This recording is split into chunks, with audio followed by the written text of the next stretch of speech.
Welcome back, chapter 9. So I'm not speaking in the mic, so y'all let me know whether you like it. Good morning, starshine. The earth says hello. I must be dead, I think. I am dead in hell, where I sit in the blackness and hear Ross Sumner mangle the soundtrack from the musical Hair for all eternity. My head pounds as though someone is driving a stake through my forehead with a mallet. I start to see light through the darkness. I blink. Ross Sumner, you twinkle above us, we twinkle below. Pipe down, someone tells him. I swim up to consciousness. My eyes open and I stare into the overhead fluorescent light fixture. I try to sit up, but I can't. It isn't exhausting or pain or injury that is stopping me. I look to my left. My wrist is cuffed to the bed rail. Same with the right and both ankles. Classic 4-point restraints. Ross Sumner whoops with manic laughter. Oh, I love this. What joy this brings me. My vision is still blurred. I take calm breaths and absorb my surroundings. Green-gray concrete walls, lots of cots, all empty except mine and Ross. Ross' face is still a pulpy mess, a strip across the broken nose. The infirmary? I'm in the infirmary? Okay, good. I know where I am at least. I turn the other way and see not one, not two, but 3 prison guards by my bedside. 2 are seated next to me like visiting relatives. 1 is patrolling behind them. All 3 are giving me their most menacing glares. You are truly screwed now, old boy, Ross says. Truly, truly screwed. My mouth feels as though I've been chewing sand, but I still manage to croak out, "Hey, Ross." "Yes, David." "Nice nose, asshole." Sumner stops laughing. "Never show an inmate fear." I turn my gaze back toward the guards now. Same thing here. Never show fear, not even to the guards. I meet all of their gazes one at a time. The rage I see in theirs does not sit well with me. They are righteously pissed off at something, and apparently that something is me. Where, I wonder, is Curly? A woman I assume is the doctor approaches my bed.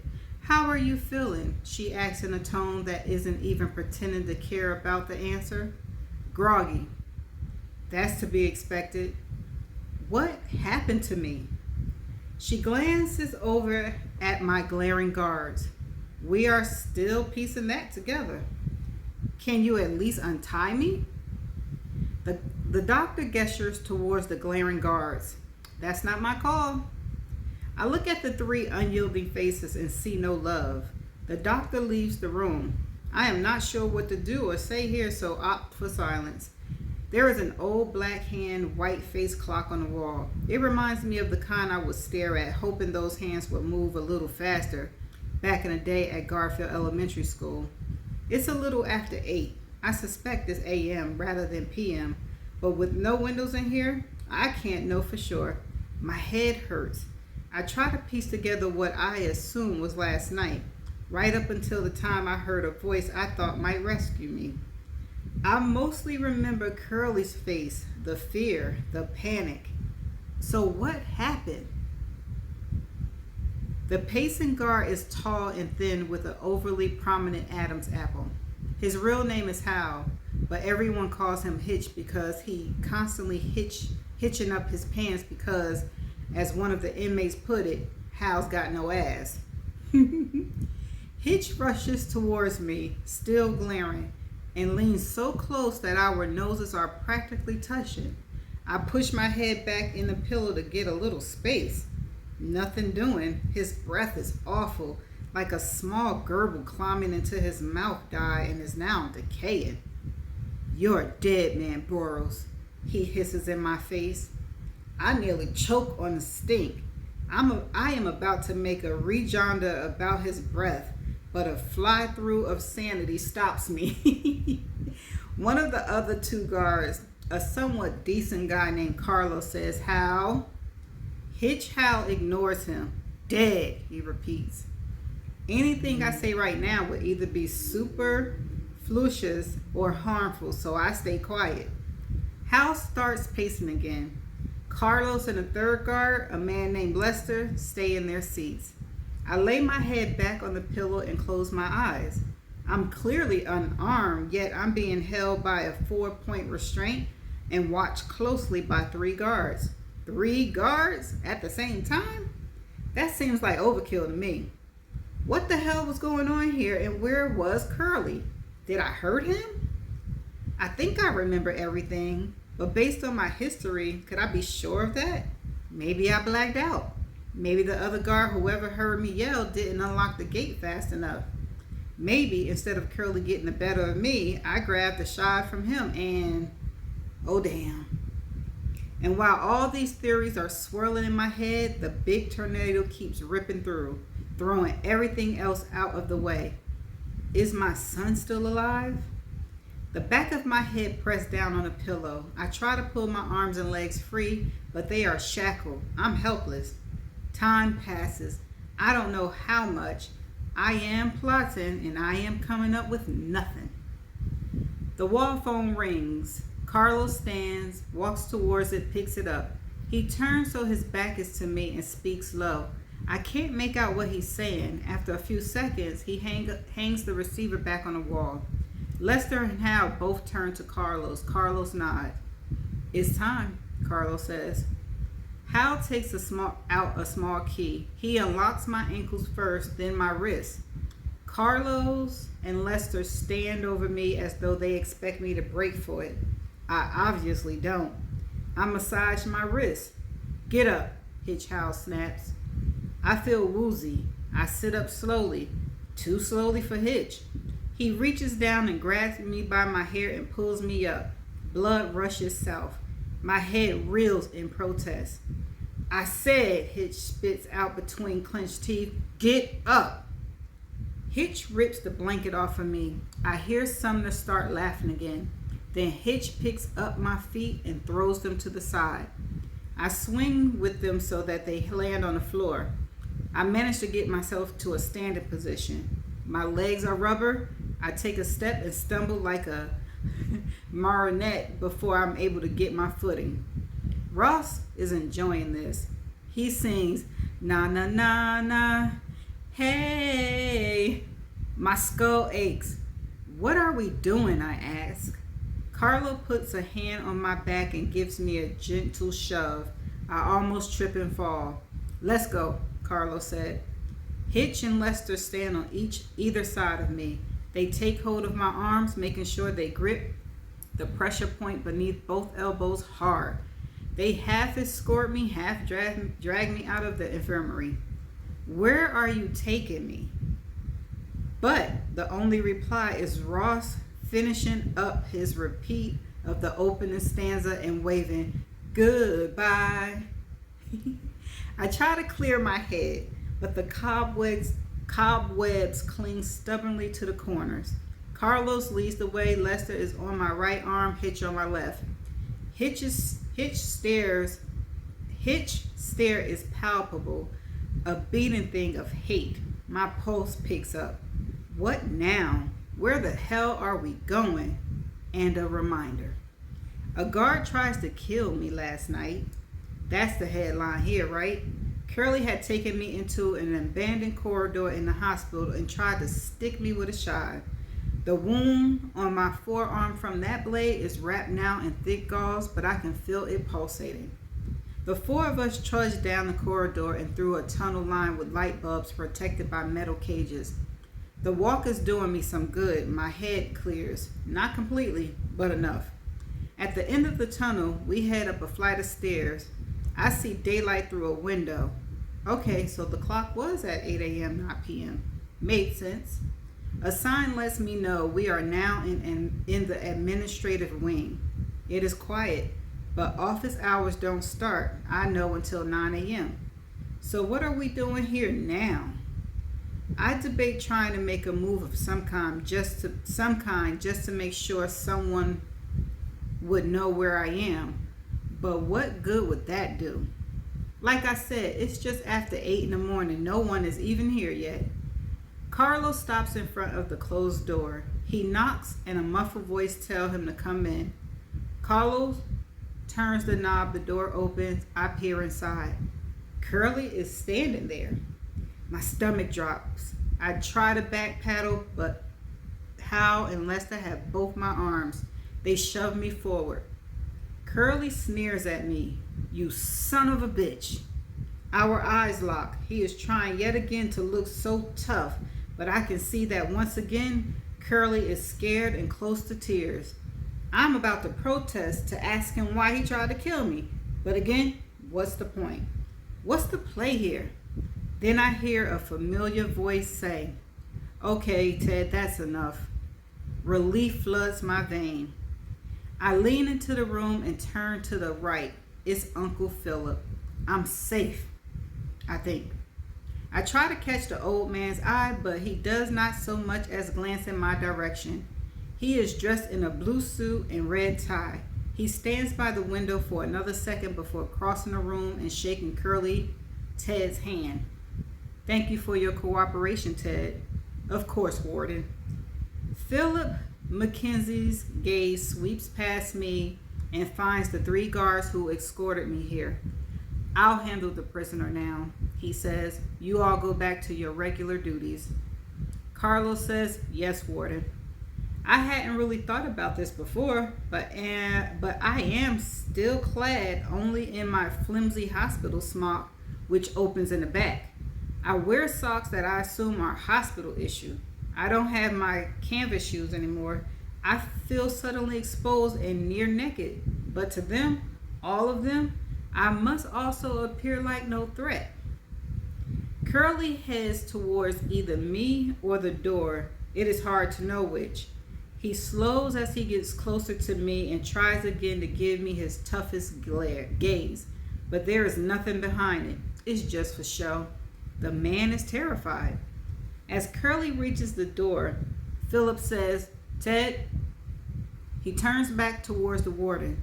The prisoner will be with me for the rest of the day. Who is working your block? I am, Ted said. I'm on until 3. You've been up all night. I feel fine. Are you sure? You can take this shift off. No one will blame you. I'd rather work, Warden, if that's okay. Very well then. I doubt we'll be done with him before your shift is through. Just as well, tell your replacement. Yes, Warden. Curly steps out of the room. Hitch Howe greets him with a buddy clap on the back. Philip has still not so much as glanced my way. Curly and Howe started down the corridor. Lester follows. Carlo leans his head in and says, You need me, Warden? Not right now, Carlos. I'll contact you if I need a statement. Carlos looked over at me, then back to Philip. Okay then. Carlos? Yes? Please close the door on your way out. You sure, Warden? Yes, I'm sure. Carlo nods and closes the door. Philip and I are alone. Before I can say anything, Philip signals me to take a seat. I do so. He stays standing. Oh, Ted Weston says you tried to kill him last night. Label me surprised. Philip folds his arm and leans across the front of his desk. He claims you faked an illness to get him to take you to the infirmary because of your earlier altercation with an inmate named Ross Sumner, where you sustained injuries. He took you at your word. Philip turns his head to the right and points to the shive. I assume it's the one Curly used last night on his desk. The blade is sealed in a plastic crime scene bag. He further claims that once you were alone, you pulled this on him and tried to stab him. You two fought. He wrestled the weapon away from you, slicing your arm in the process. Is that how? Okay. Then you ran down the corridor. Another correctional officer heard the commotion and subdued you. It's a lie, Philip. He says nothing. What motive would I have? Oh, I don't know. Didn't you come to see me yesterday for the first time and beg me to get you out? So maybe you became desperate. You get in a fight with a high-profile inmate? That psycho jumped me. And that gets you to the infirmary. Maybe that's part of your escape plan. I don't know. Or maybe you get the weapon from Ross Sumner once you're there. Maybe you're working together. Philip, Curly is lying. Curly? That's what we call him? I didn't do this. He woke up. Wait a minute, let me do that again. Philip, Curly is lying. Curly? That's what we call him. I didn't do this. He woke me up. He walked me to that corridor. He tried to kill me. I got injured trying to defend myself. Right. Sure. And I guess you expect me and the world at large to take the word of a convicted baby killer over the word of a 15-year correctional officer with a spotless record? For the moment, I say nothing. I saw your father yesterday. What? Your Aunt Sophie, too. He looks off. How are they? Your father can't talk. He's dying. I shake my head. Why did you go see him? He doesn't reply. Yesterday of all days, why did you go to Revere, Philip? He starts towards the door. Come with me. I don't bother asking where we're going. I stand and follow him. We start down the corridor and down the steps. We walk side by side. Philip keeps his spine ramrod straight, his eyes straight ahead. Without turning to me, he says, "You're lucky the correctional officer who subdued you was Carlos." What? Because Carlos called me right away to report the incident. I immediately ordered 3 correctional officers, including Carlos, to watch you around the clock. I stop and take hold of Philip's sleeves. So no one could finish the job, I say? You were afraid someone would kill me? Philip stares down at my hand on his sleeve. I slowly let him go. You're still in danger, he says. Even if I put you in solitary, even if I get you an immediate transfer, a correctional officer who is now claiming a vendetta wants you dead. Plus, you still have Ross Sumner and the Sumner fortune on your back. All of that is not conducive to a healthy outcome. So, what do? I ask. Philip replies by opening the door to his office, the one I had visited just yesterday. When I see Philip's son Adam standing there in his full police uniform, my heart soars for the first time in I don't know how long. For a moment, I just stare at my best friend. He smiles and nods as if to tell me that this is real. He is there, right in front of me. I let my mind fall back to another era, to the locker room before basketball practice at Revere High, or double dating with the Hancock sisters at Friendly's, or hanging out in the last row of Fenway Park bleachers and raising the opposing team right fielder. Adam spreads his arms and steps forward, and I fall into his bear hug. I squeeze my eyes shut because I'm afraid I'll cry. I feel my legs give away, but Adam holds me up. How long has it been since I've experienced any physical affection? Almost 5 years. The last person to hug me with any genuine feeling or caring? My father, who now lay dying on the day the jury read the guilty verdict. But even with him, even with my father, I loved like no other man. I had sensed some hesitancy in the embrace.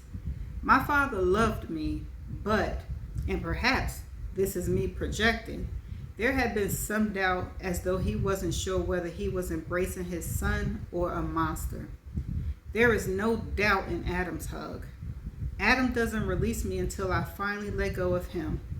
I step back, not sure I can even speak. Philip has already closed the door. He stands next to his son. We have a plan, Philip says. And that's the end of chapter 9 Look, I was reading so much, I almost, I almost kept reading. But that's the end of chapter 9. Ooh, okay, so that's how Curly got out of the situation, by blaming him.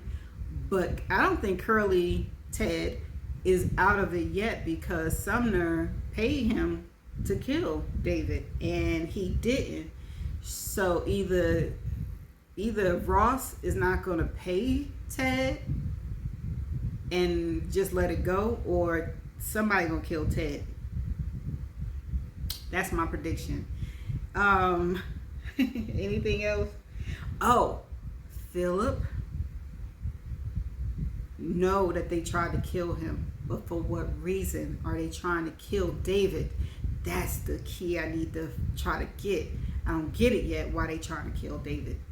Okay, let's see. Unless his blackout, he saw something and blacked out. I don't know. Okay, and then so Philip and Adam gonna help David. That's what it sounds like. But hey, we shall find out. I'm gonna see you in the next chapters. Bye.